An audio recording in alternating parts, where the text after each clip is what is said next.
স্ট্যান্ডের প্যান্ডেল কমপ্লিট করে আমি চলে গিয়েছিলাম আরেকটা ঠাকুর দেখার জন্য। আর দেখো রাস্তার সামনে অনেক সুন্দর লাইটিং করেছে।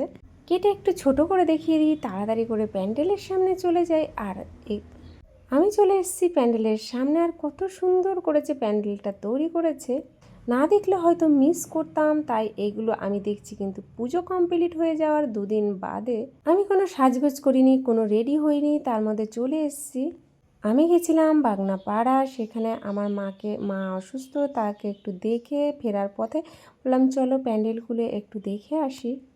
দেখতে কিন্তু অনেক সুন্দর হয়েছে, আর এত সুন্দর করে তৈরি করেছে প্যান্ডেলগুলো, হয়তো যদি না দেখতাম তাহলে আমি অনেক মিস করতাম। চলো তোমাদের ভেতরটা একবার ঘুরিয়ে দেখিয়ে দিই। মা এসছে, মা আবার চলেও যাচ্ছে, মনটা অনেক কষ্ট লাগছে। কিন্তু দেখো আমি বলছিলাম এই ঠাকুরটা একটু সরস্বতী ঠাকুরের মতন হয়ে গেছে, কিন্তু মা সবসময়ই সুন্দর আর আমাদের সবার সাথে আছে আর সবসময়ই থাকবে।